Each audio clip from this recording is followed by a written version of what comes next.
Friday, everybody. It's just Evil bringing you an update for Halo Infinite. Um, I haven't brought any updates out because I've been waiting for information, and I missed an update 4 days ago. So, we're going to go ahead and go over the update information that I have for you and just talk about some other stuff in general. So, first thing I want to talk about is, the issues that are occurring in Halo Infinite, which will lead into the update information. I know a lot of you guys have been probably watching videos from other sites, and you've heard this over and over and over again about all the problems that are going on with Infinite, ranging from the cost of the items in the store to desyncing.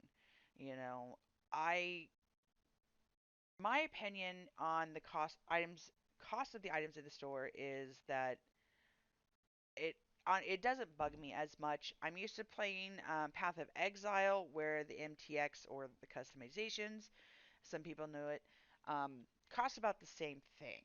I've bought in the cat ears, of course. Outside the past, I've bought in the cat ears, Mr. Chief, and the Enlightened. Although I was disappointed there wasn't some sort of armor effect on the Enlightened, which I would have really liked to have seen, but it's whatever. I definitely agree with a lot of people in regards to certain things like armor coatings costing $20. That's ridiculous. I also agree with everybody about the fact that we do not have a wide variety of customization options available like we do in MCC, Halo 5, Halo 4, all the predecessors to Infinite. That is definitely something I would love to see, is being able to pick and choose which armors and stuff that I want on each, I guess, body part. I'm also not a fan of the cores. So like the cat ears that I bought is only for one core. And so if I switch to any other core, I don't have my cat ears. And that's just kind of janky, honestly. Um, which brings me to the challenge system. Sacrifice. Really? That's come on. If we're going to get emblems or armor coatings, anything that needs to be like a package deal across the board for all cores, for all things. I shouldn't have to unlock do grind the weekly challenges and then get the weekly ultimate challenge to get a decal for my weapon. And then the next week, oh, hey, do it again to get it for your armor. And then the next week, do it again for your gun. Now, that needs to be a 3-in-1 special, sir. Come on. Who thought of that? Should be fired. Anyway, the only other issues that I have would be, is of course desyncing. Many a times I have gone around a corner or I've been killed just out of nowhere and then all of a sudden see someone. I've even been killed from behind a wall, and it's because of the desyncing issues. I've got some pretty good internet, some pretty good speed, so I don't experience it a lot, but when I do, ooh, it's bad. Outside of that, the only other issue that I have, which is the issue that we're going to be talking about now, is big team battle. We all know big team battle has a huge issue right now. The probability of you getting in a match is greater if you are trying to get into a match by yourself versus with one other person to the max team size, which I think is 12. So 11 other people. I'll have to double check that number. Anyway, if you're lucky for you and your squad to get into a game, great. If not, you're going to experience a number of different issues, from just straight crashing, especially if you're on PC, to the constant loop of match found connecting players. It's just atrocious. And this has been going on since before 343 went on winter break or winter vacation. Um, I've tried a few times myself to get into a big team battle, especially because I'd have a challenge for it. I've gotten to the point where I just re-roll them until big team is fixed. Um, 343 actually put an update out 4 days ago, which I missed, and I apologize, guys, that I'm bringing it to you late. But they've updated that forum post. So let's take a look at that. So the original post is right here, and I will have this in the link in regards so that you can read the original post. I'm not going to go over all of it. I'm just going to go over some of the big stuff. So, um,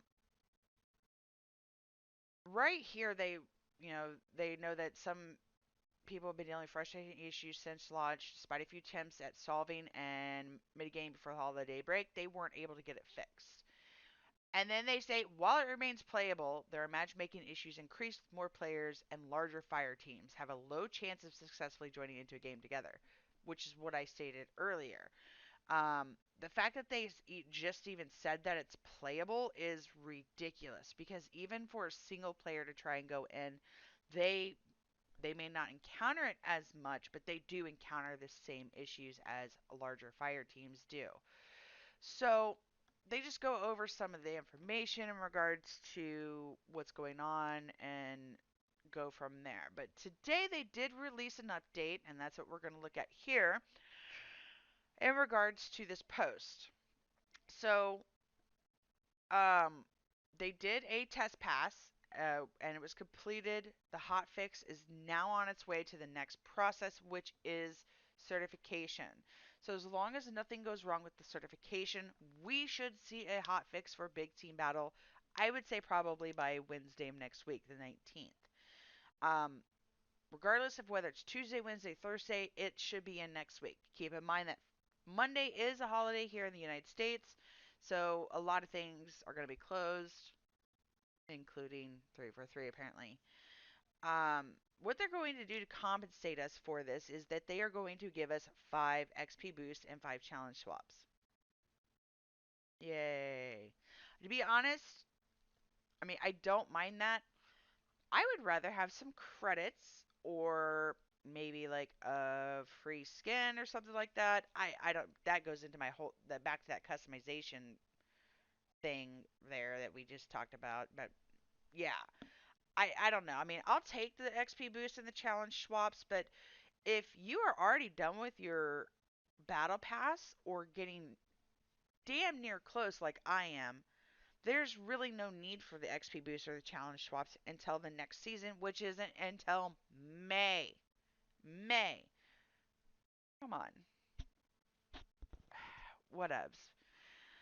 Outside of that, they are going to go ahead and continue working on the mid February patch. So you have from when this hot fix comes out, sometimes next week, to the mid February patch, which I'm going to say is going to be around the 15th as well, to log in and get your 5 XP boost and challenge swaps. Outside of that, they are going to go ahead and keep working on, of course, the armor customization, ranked, cheating, etc. Um, Let me go ahead and switch back here. So that's pretty much all that they have. Once the information comes out next week about the hot fix and what it's going to entail and everything else like that, I'll probably put another video out. Other than that, there's really not much more that they have. I know that they have stated in that article, might have been another article that I've read, that they have a roadmap coming out for other things. The only other thing that I want to know about is that there has been a leak, and you should be seeing this on your screen now, about a cyber event happening next week. So far, no information has been posted on that. You'll notice that on this particular image, you are seeing additional weeks on the Fracture Tenrai event. As far as I know, that is legit. These dates are legit for Tenrai, so you do have time to get to level 30 on the Tenrai Fractured event to get, all the customizations and everything else like that. I know a couple of people in my squads were worried about not hitting that 30 by the end of February, myself being one, but we've got that extra time. So if we do hear news or information about the cyber event, which from what my understanding is supposed to be a SWAT thing, tactical slayer as they call it now, I'll definitely give you guys that news and information. Well, that is all for me. I do appreciate you guys sticking around. Be sure to hit that like button and subscribe if you haven't already subscribed. I do appreciate you stopping by, and we'll see you next time. Peace.